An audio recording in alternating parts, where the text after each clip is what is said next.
The other kind of test we might wish to do on data would be to do a comparison or binary test on text data. For text data, the only binary comparison available is to compare if the two strings of text that you're comparing are the same or not the same by using the equal sign or exclamation mark or not equals operator. You place the two strings around the operator. If they are exactly identical and the test is equals, the test will be true. If the test is not equal and there is anything different between them, the test will be true. The other kind of binary test we might wish to do on our data is to treat that, instead of as strings of text, as numbers. For numbers, we use the -EQ, -NE, -LT, -GT, -LE, and -GE operators.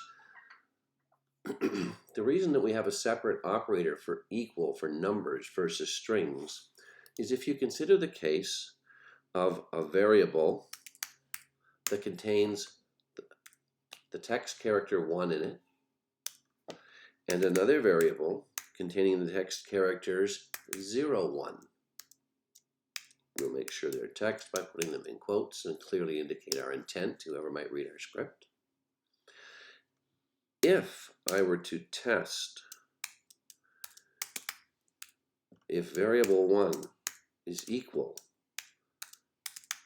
to what's in variable 2,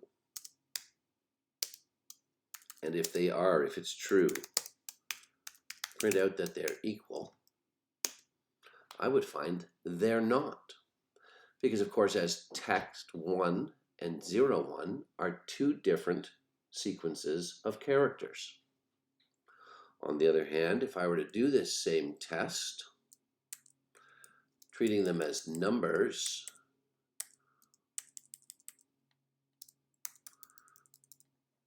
putting the -EQ or numerically equal test, I would find that 1 and 0, 1 are indeed the same number. They're both 1. So we have binary tests for strings, testing for equality, and we have binary tests for numbers, where we can compare numbers not just for equality, but also for whether one number is greater or lesser than the other. The other kind of test we might wish to do is testing on the success of a command, which is really just a special case of numeric testing. Remember that when a process exits, its exit status, which is a number, gets placed in the question mark variable. If the number is 0, the command was successful. If it's anything else, the command was not successful. So we can use that. If we have a command that looks for a word in a file, grep -q, some word, some file, that test, that command, will be successful if it finds the text in the file. If it does not find the text in the file, that command will exit with a failure status, a non-zero exit status. So we can use test to do a numeric test on the content of the question mark variable and checking to see if it's 0, which would be success. This slide introduces a new construct for doing our test. We can say if, then have our test command finished by semicolon, keyword then, and a series of commands to run if the test was true.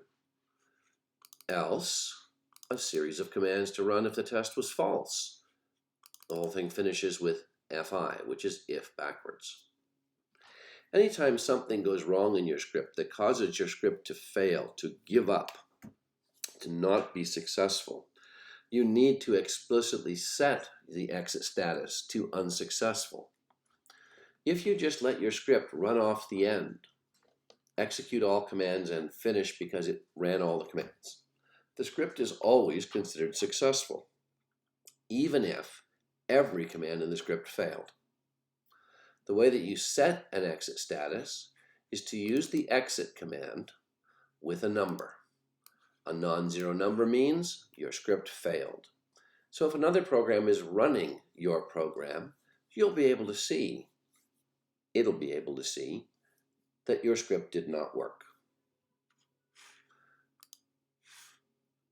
There is a lab to do to practice some test expressions just with simple conditional operators called test.sh. Do that one now.